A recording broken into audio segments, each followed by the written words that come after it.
وأشهد أن لا إله إلا الله وحده لا شريك له وأشهد أن محمدا عبده ورسوله صلى الله عليه وعلى آله وأصحابه ومن اتبعه.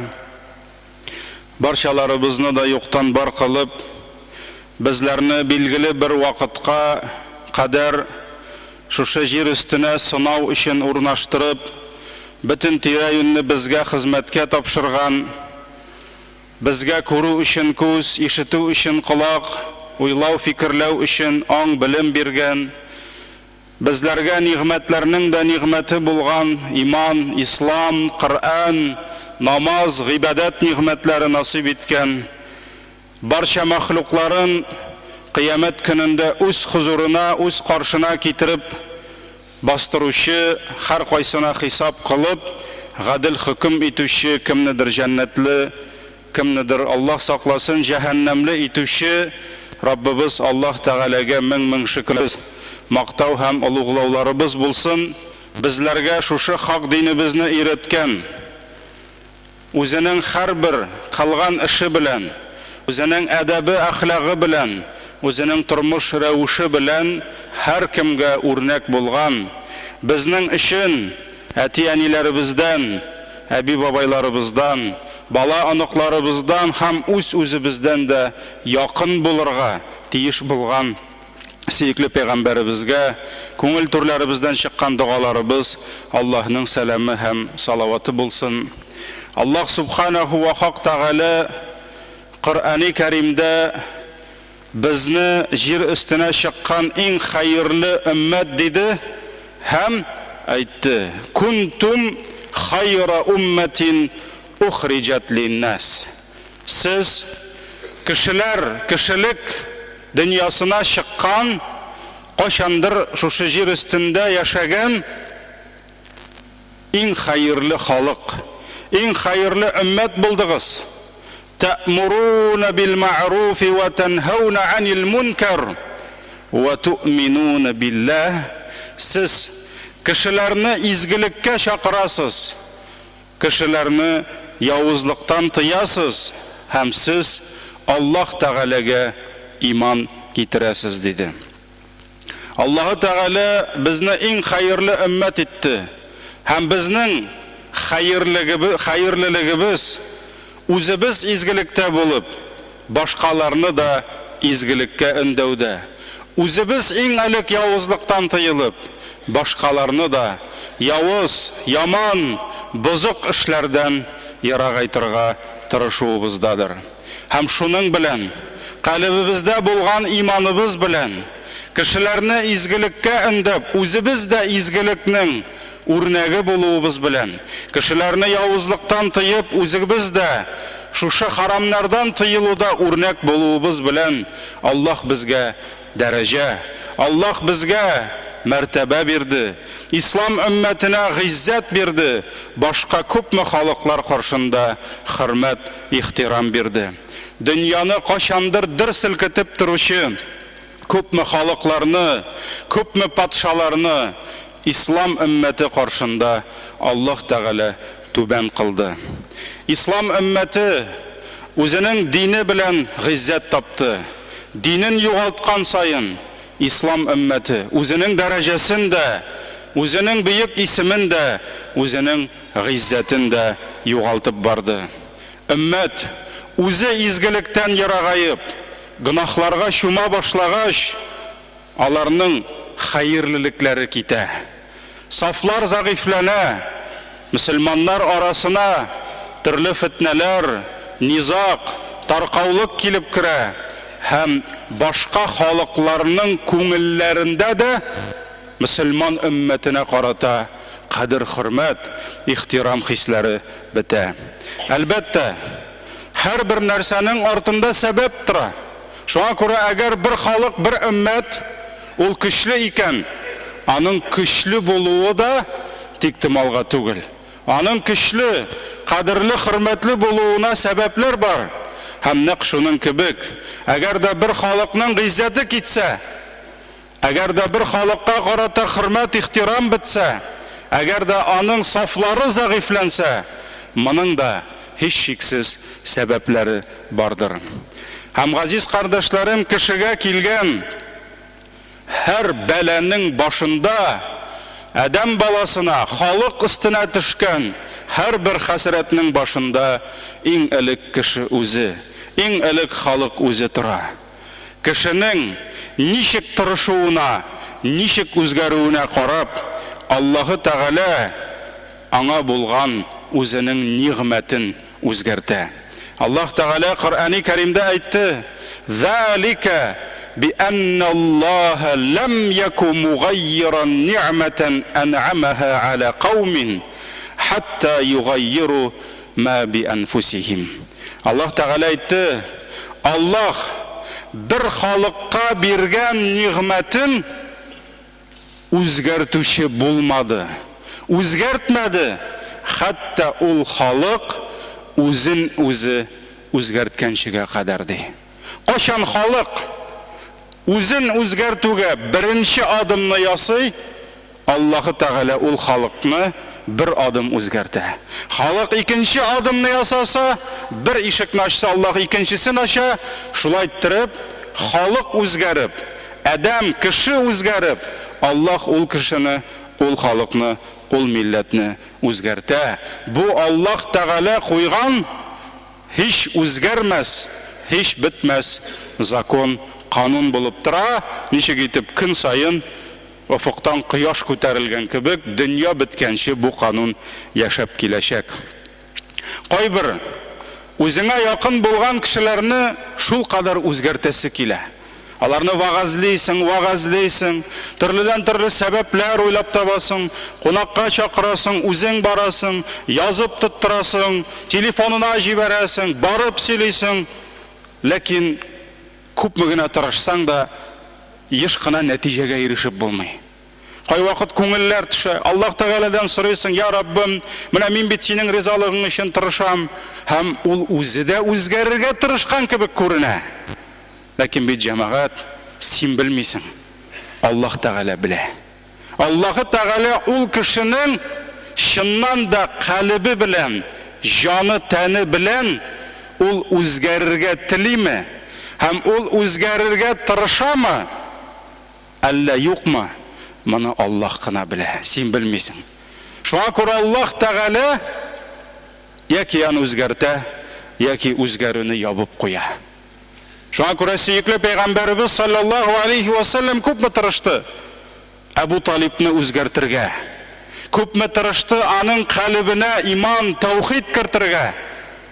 Хәтта үлгәндә, битте инде Әбу Талиб беркайчан да намаз укый алмаячак, беркайчан да ураза тота алмаячак, ниндидер зур гыйбадәтләр кыла алмаячак, ләкин иң бөек гыйбадәт, әгәр дә аны кылса, ул җәннәткә керергә, иншалла аның өмете була шаһадат кәлимәсен. Шуны гына әйт диде. Шуны гына әйт диде. Ләкин Аллаһ Тәгалә әйттермәде. Ни өчен? Чөнки ул калбы белән бу нәрсәне танымады. Шуңа күрә Аллаһ аның калбын ачмады. Шуңа күрә Аллаһ Тәгалә ул безнең үзгәрүебезгә карый. Ул безнең тырышуыбызга карый. Әгәр дә без шушы тырышуыбызда, үзгәрүебездә ихлас булсак, Аллаһ безне үзгәртә. Әгәр дә бер халык үзен үзгәртүгә үзе тотынса, хәтта урысларда да нәрсә диләр? Спасение утопающих, дело рук самих утопающих. Әгәр дә бер милләт, бер халык җиңсызганып, үзгәрик әле без дип, үзләрен үзгәртергә тотынсалар, Аллаһ Тәгалә үзгәртә. Юк икән, юк җәмәгать. Өммәтнең зәгыйфләнүе ни сәбәпле? Ни сәбәпле бүген мөселман исеме кашандыр галәмнәргә яңгырап торса, ислам өммәте дип, ни өчен бүген аның яңгыравы юк? Ни өчен бүген мөселманнар дөнья күләм зәгыйфлектә яшиләр? Ни өчен бүген зур-зур илләр, зур-зур патшалар бүген мөселман илләрен үзләренең сияси мәслихәтләре өчен бер әйбер буларак кына, бер товар буларак кына кулланалар? Мөселман халыкларының язмышлары белән уйнап, күпме бүген, карагыз, Гыйрак җирләрендә, Сириядә, башка илләрдә, Йәмәндә, Ливияда һәм башка Ливан, башка илләрдә бүген без күрәбез, меңләгән, миллионлаган мөселманның язмышы белән уйныйлар. Ә бит корбан булып гади халык кала. Ни өчен шундый зәгыйфлектә? Әлбәттә, бу зәгыйфлекләрнең сәбәбе бар. Һәм иң зур сәбәп җәмәгать ислам өммәтенең исламы зәгыйфләнде. Ислам өммәте, мөселман һәм мөслимәләрнең дindарлыгы каукшап китте. Дindарлыгы бетә башлады. Әлбәттә, ислам дине асылда Аллаһы Тәгаләдән ингән Җәбраил фәрештә аша ул гаҗизлек һәм мискинлек дине түгел. Ислам дине ул көч-куәт, дәрәҗә дине һәм ул көч-куәтне алып та килде. Кем үзенең динендә нык булды, кем үзенең иманын кайгыртты, кем Аллаһы Тәгаләнең әмерләрен саклады, Аллаһ Тәгаләңә көч һәм гыйззәт бирде. Аллаһ Субханаху ва Хак Тәгалә бер үзе теләгән бәндәсен мөлкәтле итә, теләгәненнән тартып ала. Теләгән бәндәсенә дәрәҗә, гыйззәт бирә, теләгәнен беләбез хурлыкка төшерә. Шуңа күрә бүген күпме кешеләр кадер-хөрмәттә яшиләр, ә иртәгә бер нинди кадер-хөрмәтсез калып, алар хурлыкта һәлак булалар. Аллаһ Субханаху ва Хак Тәгалә кулында һәр бер дәрәҗә ва һәр бер мөлкәттер. Мунафиклар сүрәсенең 8-нче аятында Аллаһ Тәгалә әйтте: "Валиллаһил иззату ва лирасулихи ва лилмуъминин, валакиннал мунафиқина ла я'ламун." Гыйззат, дәрәҗә Аллаһ кулында. Аның илчесендә һәм мөэминнәрдә диде, ләкин мунафиклар, икейөзлеләр моны аңламыйлар диде. Шушы аятка тәфсир итеп Хафиз ибн Кафир шундый тәфсир бирде: кимдә ким дөньяда да, ахирәттә дә, ахирәт кенә түгел, ахирәт бәйле дөнья белән, дөнья бәйле ахирәт белән, кем дөньяда да, ахирәттә дә гыйззәтле, бөек дәрәҗәле булырга теләсә, Аллаһы Тәгаләгә итагать кылсын, Аллаһы Тәгаләнең әмерләренә буйсынсын, шул вакыт максатына ирешер диде. Ягъни дөньяда да, ахирәттә дә гыйззәткә ирешер диде. Чөнки Аллаһ дөньяның да, ахирәтнең дә патшасы һәм бүтән гыйззәт аның кулында дип аңлатты. Һәм Фатир сүрәсенең 10-нчы аятында Аллаһ Тәгалә әйтте: "Мен кана юридул иззата фалиллахил иззату җамиа." Әгәр дә бер кеше иззат инде ул җәмәгать величие дигән сүз урысча әйткәндә, могущество дигән сүз. Әгәр дә бер кеше гыйззат теләсә, белсен, гыйззат Аллаһ кулында. Аллаһыдан башка гыйззатның источнигы юк, чыганагы юк. Аны башка җирдән табып булмый. Шуңа күрә Аллаһ Тәгалә әйтте: "Бүтән гыйззат, көч-куәт Аллаһ Тәгалә кулында" диде. Хәтта имансыз дәүләтне, имансыз милләтне дә, әгәр дә ул дөньяда, тарихта ниндидер бөек дәрәҗәгә ирешә икән, аны да Аллаһ бирә. Чөнки еш кына Аллаһ Тәгалә, ничек галимнәребез әйтте, Аллаһ Тәгалә гадил дәүләтне торгызыр ди, хәтта ул кафир дәүләте булса да. Аллаһ Тәгалә залим булган, несправедливый дәүләтне хурлыкка төшерер, хәтта мөселман дәүләте булса да ди. Шуңа күрә, әгәр дә ниндидер дәүләтләр шөһрәт казанып, бийек дәрәҗәләргә ирешкән икән, ансында Аллаһ Тәгалә бирүче. Шуңа күрә һәр бер гыйззәт Аллаһ кулында. Бәндә никадәр үзенең Раббысына башын исә, никадәр Аллаһ каршында түбәнчел булса, Аллаһ аның шул кадәр дәрәҗәсен күтәрер. Ибн Хиббан риваятында килә, Пәйгамбәрбез саллаллаһу алейхи ва саллям әйтте: "Кем Аллаһ өчен Аллаһ каршында түбәнчел булса, кем Аллаһ өчен түбәнчел булса, Аллаһ аны күтәрер, аңа дәрәҗә бирер" диде. Шуңа күрә, газиз кардәшләрем, Түбән Камада түгел, Татарстан һәм Рәсәйдә генә түгел, бүтән дөньяда ислам, мөселманнарның зәгыйф булуларының сәбәбе, иң зур сәбәбе диндарлык җитмәүе. Без бүген үз динебезне белмибез. Без бүген үз динебезне өйрәнмибез. Без бүген үз динебездә сайланабыз. Каялы, мин монысын алам, юк монысы миңа кирәкми дибез. Шулай итеп без үзебезнең динебезне тотмакчы булабыз. Күп харамнардан тыелмыйбыз. Бүген без гайбәт сөйләргә курыкмыйбыз. Кай вакыт бер урынга җыелсак, Аллаһы Тәгаләне зикр итеп, йөрәкләрне давалыйсы урында, күңелләрне тынычландырасы урында без агу ичәбез. Теге кардәшне шәйнибез, бусын шәйнибез. Менә ул фәлән, менә ул тигән дибез. Бер кеше түгел, ике кеше түгел, 5, 10, 20 кеше шулай җыела. Нигә алар бер-берсен яхшылыкка чакырмыйлар? Нигә алар әйтмиләр: "Кардәш, брат, тукта, син бит гайбәткә кирдең. Син бит гайбәт сөйлисең." Яки без гайбәтне башка төрле итеп аңлатабыз. Шуңа күрә гайбәттән курыкмыйбыз. Аллаһны зикр итәс урында кардәшләрне зикр итәбез. Иләргә керсәк, күпме өйдә бүген үзен мөселман дип йөрүченең табынында харам ризыклар тора. Кемнеңдер түрі харам. Дуңгыз, бисмилласыз ит, колбаса башкасы, кемнеңдер кайту юлы харам. Кемнедер алдап алып кайткан, кемнедер рәнҗетеп, кемнедер талап алып кайткан, өйдә харам ризык. Базарда сатучы алдап сата, үзен мөселман дисә дә. Мөселман сәүдәгәре бүген бит инде заманасы шулай дип баш аяк рибага чумган. Теге банктан, бу банктан, бүтән төрле сәүдә бармый битте. Бармаса булма сәүдәгәр. Ләкин халал ипиң алып кайт. Аллаһ Тәгалә бит Коръәндә әйтмәде: "Бөтенегездә сәүдәгәр булыгыз, миллионлы оборотларыгыз булсын" дип. Андый әмер юк. Ләкин Аллаһ Тәгалә әйтте: "Семьягызны ашатыгыз" диде. Хатыныңа ашатканда үзең нәрсә ашасаң, хатының да шуны ашасын диде. Шуңа күрә үзең кара ипи ашыйсың икән, хатыныңа да син кара ипи ашатасың. Ак ипи ашыйсың икән, акны ашатасың.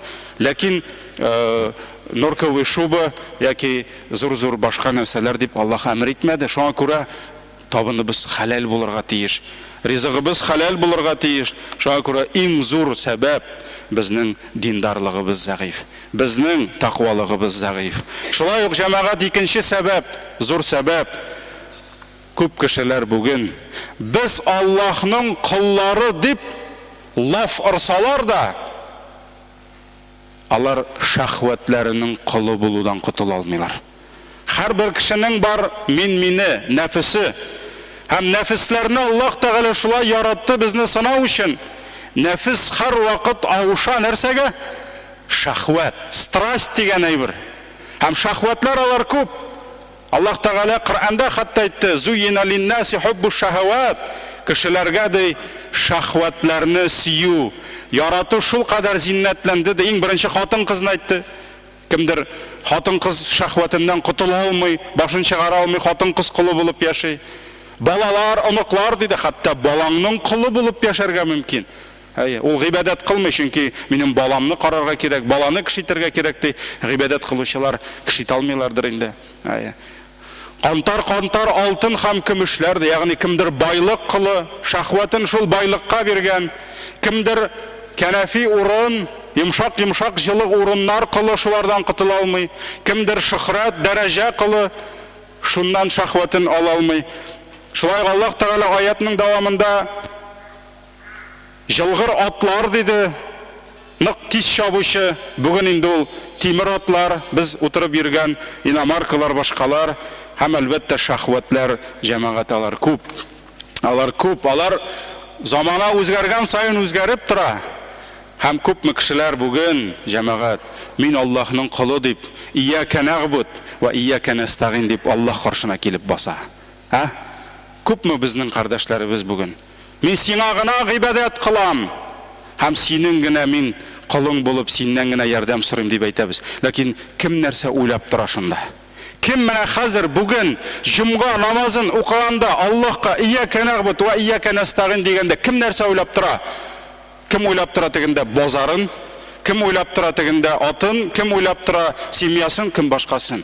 Шуңа күрә җәмәгать шахватлар безне һәр даим басып тора. Кемдер мин мөселман дип Раббысы каршына баса, җахилият гадәте белән Хаман әйтик, хатын атна сайын алыштырудан туктый алмый. Әллә 10 мәртәбә өйләнгән инде, әллә 15 мәртәбә өйләнгән инде. Ул ничек теге вакытта шулай атна сайын алыштырган?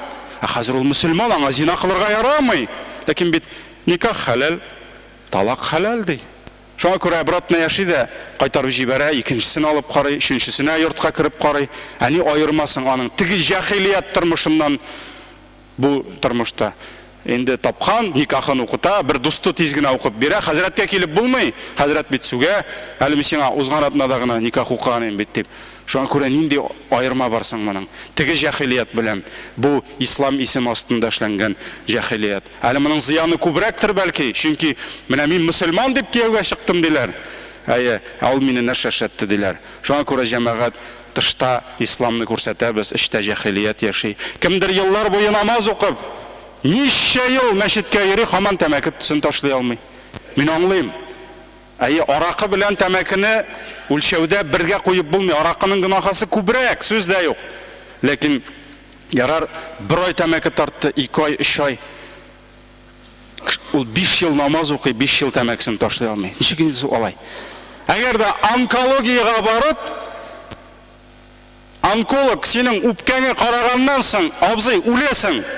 Бер атнадан тәмәкеңне ташламасаң дисәң, бер атна түгел, бер көннән тәмәкесен ташлый. Аллаһ Тәгалә харам дигән нәрсәне еллар буе ташлый алмый. Үзенең нәфис хавасын тыя алмый. Хәтта җәмәгать наркоконтроль оешмалары бар. Һәрбер наркоман кем сата, кая сата, ничек шуларны тота торган. Алар әйтүенчә, бүген мәчеткә, җомгага, гаеткә, хәтта көндәлек намазга йөрүчеләр арасында наркотик кулланучылар бар дип әйтә. Әлбәттә бер кемнең дә маңгаен лазымы. Аллаһ Тәгалә үзе кичерсен. Бу нәрсә? Бу бит тәмәке генә түгел. Бу бит аракы гына да түгел. Аракы эчсәң 40 көн намазың кабул булмый. Бу бит наркоман. Ничек? Алла сакласын. Бу әйбер белән ничек син җәннәткә керәсең? Ничек син Аллаһ хузурына кайтасың? Хәтта аны кемдер наркотик түгел ди, спайс сатучылар бар. Мәктәпләрдә балаларга спайс саталар. Ана яңалыкта булды. Жвачкагамы, конфеткамы спайс кушып бирделәр балага, садик баласына. Шулар арасында дәлил бар. Намазга йөрүче җегетләр бар, спайс сатучы. Әгәр дә буларга инде сөйнергә кирәк Рәсәйдә яшәгәнгә.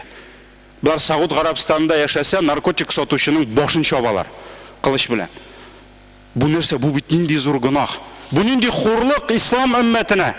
Бер әйбер, бер гынах, бер бәла, әгәр дә ул үзе бер айлык килгән мәчеткә һаман кытыла алмый. Бисмилла, Аллаһ шифа бирсен. Булды кытыл, Аллаһ рәхмәте белән. Бу бит сата шуны. Бу үлем сата кешеләргә. Бу нинди гынах, нинди харам бу. Һәм бу нинди мөселман бу. Өммәтнең бәләсе, өммәтнең хәсрәте. Һәм тиздән без буларны мәчет шурасы белән килешеп, мин наркоконтрольдан буларның ала башлыйм исемнәрен, һәм без аны стенага ала башлаячакбыз. Менә шушы исеме, фамилиясе шул безнең арада, билегез дип. Бу нинди хурлык, җәмәгать. Алла сакласын, мин җир тишегенә кирип китәрдәй бул. Бер районда 2 мөселман җегетен алып кирип җаптылар УВДга. Кая хәзрәт, безнең братларны төрмәгә яптылар. Кая килсен? Хәзрәт китте сакаллары белән, шапаннарын киеп, братларны якларга. Бу хәзрәт үзе миңа әйтте моны. Мин каяндыр бу ни түгел. Гәҗиттән укыган әйбер түгел. Йосыф ди, бардым УВДга ди, күкрәк белән кардәшләрне якларга. Һәм миңа бу әйттерделәр ди. Кирәле монда дип әйттеләр ди. Кирттеләр ди. Теге җегетләрне чакырдылар. Киргез әле монда. Нәрсә өчен без сезне алдык ди? Наркотик сатканга.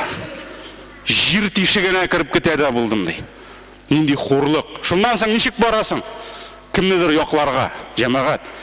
Бу хурлык безнең өчен, өммәт өчен хурлык бу. Шуңа күрә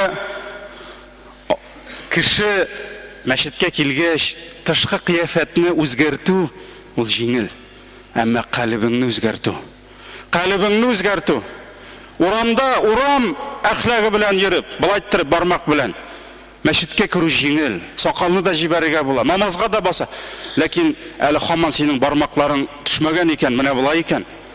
бір ашуың келіп, бір проблемаң шықса, сенің халан ішінде мұның бандит отыра екен. Бұлай жәннәтке кіріп болмай. Сен мұсылман бұларға тиіс, сенің қоларға тиіс. Бәлки отырып қайтқансыңдар. Болды, зоновский выходкаларың бітті сенің. Сен мұсылман қазір. Хам сен ойларға тиіс мұсылман боларақ. Хам сен проблемаларыңы хал етірге тиіс мұсылман боларақ. Шуңа көрә жәмәғат, хатта шахват дегеннен, хатта халал болған нәрселерде де, харамда ғана түгел, біз нәфісләрібізні тыйып тұрға тиішбіз. Чөнки жәмәғат бүтін халалны татып болмай. Кішің жетмейешек. Уақытың жетмейешек. Өмір бек қысқа. Бүтін халалны татып болмай. Нәпсі дегені бір қошанда тоймай. Сөзде жоқ, Мерседес халал. Анда харам деп жазылмаған. Ләкин бүтін кішіге де Мерседеста йөріге деген сөз жоқ бір жерде де. Бүтін кішіге де, міне мен обязательно Мерседеста йөріге деп яшау ол шарт түгел жәмәғат. Бүтін атны да жегіп болмай, сен Мерседес алсаң, кімді сенікіннен де бәтірекін алашақ. Шуңа көрә ол халал нәрседе де нәпсіні тыйырға керек. Икенші хатын халал, кім айтты аны харам деп. Ләкин бүтін кішіге де икенші хатынны татып қарарға деген сөз бір жерде де жоқ ол жәмәғат. Тұрғызыр сүннәтләрібіз біздің бек көп, әлі важип фарызларны тұрғызасы бар. Бұл сүннәтке көшкенше. Сүннәт тұрғызам деп, әгер де бір мүслима қардашыңды рәнжітсәң, харамға кірсәң, андай шырақлар бек көп. Бек көп. Бүгін 70% шырақта шундай хал. Қиямет күнінде ол қардашың келсе, я Раббым, мені рәнжітті ол деп, нәрсе деп жауап бересің. Бұл бәледен нешік құтылырсың. Шуңа көрә жәмәғат, ең шибар хатынны өзіңні кетсәң де, екінші күннен нәфісіңнің көзі түшәшек тағында шибарға. Хам аны да өзіңні кетесі болаша. Шуңа көрә нәфісіні тыярға керек. Сабыр етергә керек. Шахватқа ияру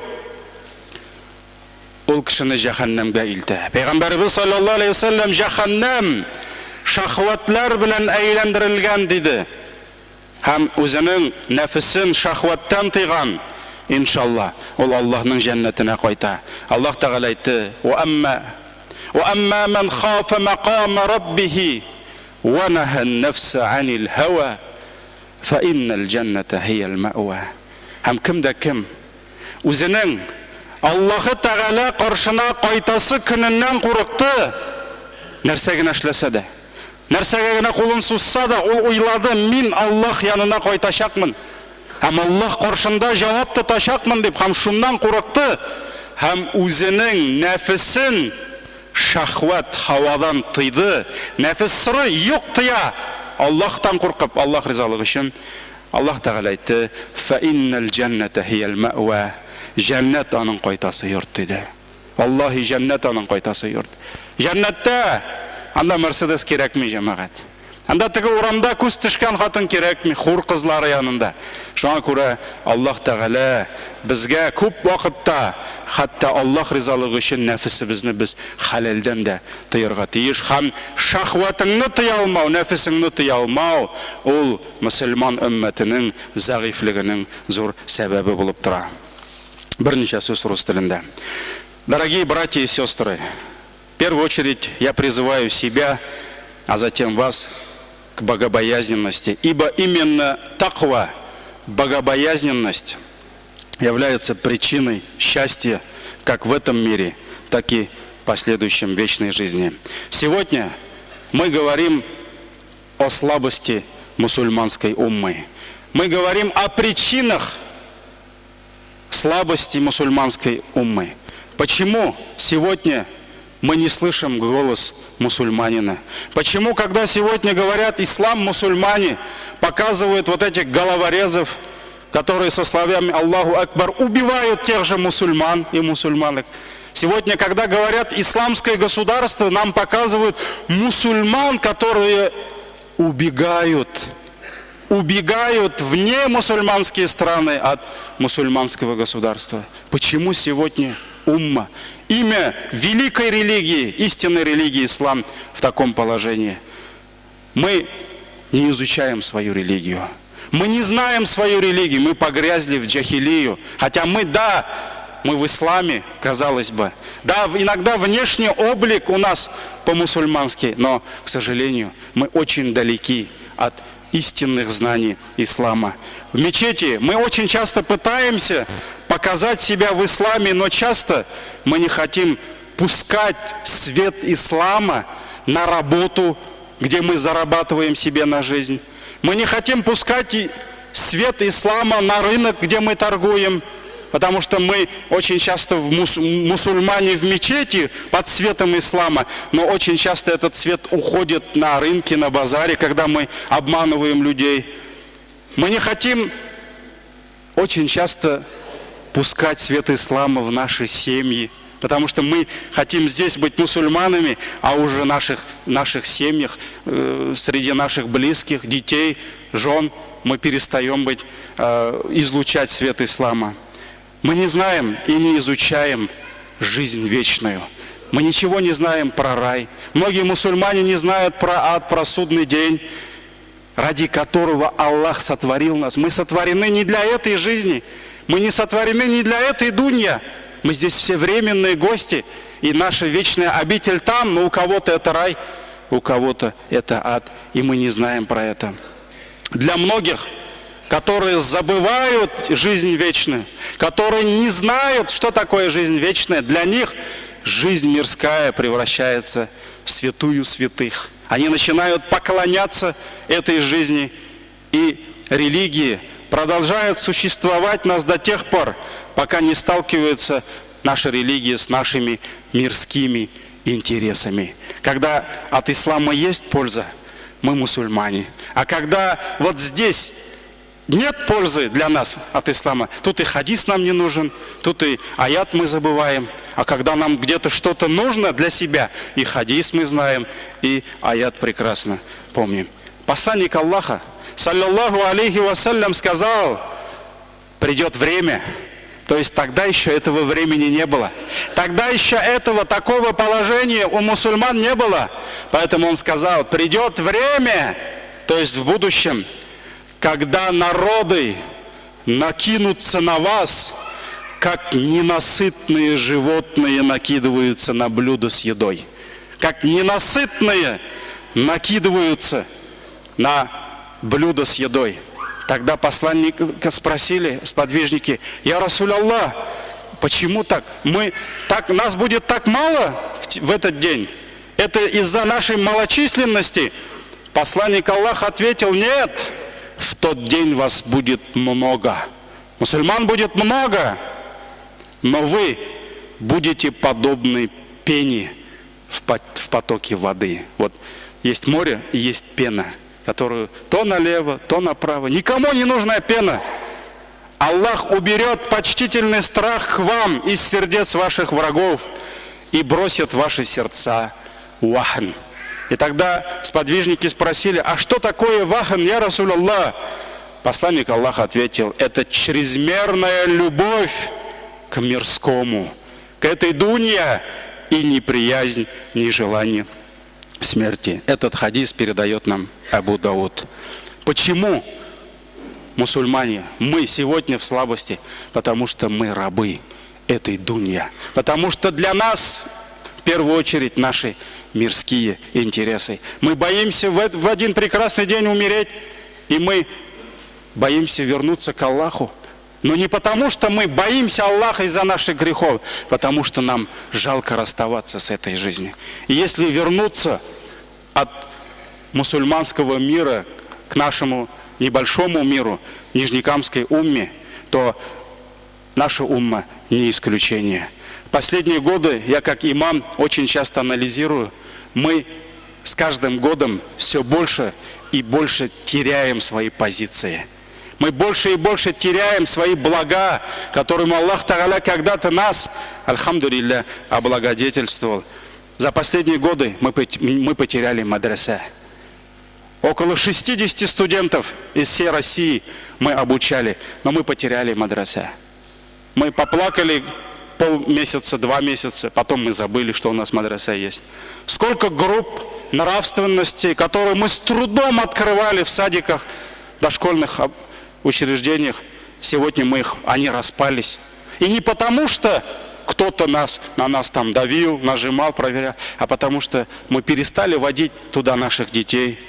Мы объединили классы в 5-й школе. Сколько лет? 10 лет назад. 10 лет назад мы открывали эти классы.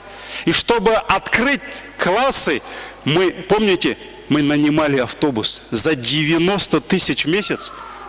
Автобус, он забирал наших детей с домов.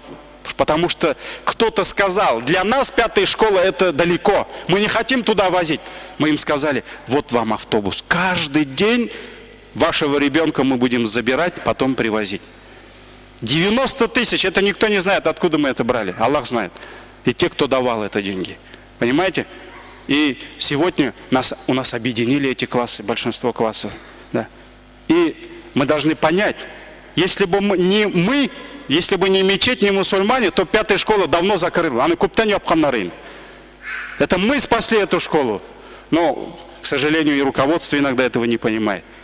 Но почему мы теряем эти садики, эти группы? Потому что нам не нужна школа. И она не нужна нам. Мусульманам сегодня не нужна эта школа. Мы не даем в эту школу наших детей, потому что ему неудобно туда возить детей. Ему неудобно. Сегодня какие-то районы даже не мечтают об этих классах. А мусульманки, учительницы в платке, которые 5-кратный намаз совершает и дает воспитание, преподает математику, другой предмет. Кто-то даже не мечтает. А у нас они есть, но они нам не нужны. Они нам не нужны. Сегодня 64-й садик. Вот просто это самые лучшие, самые наши лучшие группы. Наши воспитательницы самые лучшие там для нас, мусульман. Сегодня в группах не хватает 15 детей. Это когда не хватает садиков, в наших группах нравственности не хватает 15 детей дошкольного вот этого периода. Потому что нам этого не нужно. Нам плевать на все это. И очень часто, даже те, кто водит, они спокойно, они через день опаздывают.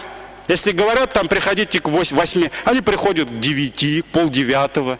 Ладно, если у нас мамы и отцы всю ночь тахаджуд читали, или ВКонтакте они сидели. Понимаете? Мы не подчиняемся правилам, законам. Очень часто это бывает у нас, к сожалению. Поэтому это наша проблема. И вот поэтому Аллах лишает нас. Не по вине каких-то проверяющих или там каких-то политиков, а из-за нас. Поэтому, дорогие братья и сестры, я призываю вас к богобоязненности и к ответственности. Нашу умму мы должны хранить сами. Эгерде біз өзімізді өзгертуге тотынмасақ, бізді бір кім де өзгертмес. Һәм Аллах Тағала бізге берген бүтін неғметлерді алып бітірəcek. Алашақ, һәм Аллах беруші, Аллах Тағала алушы. Субханак Аллахумма бихамдик, шаду ан ла илаха илля анта, астағфирука ва атубу илейк.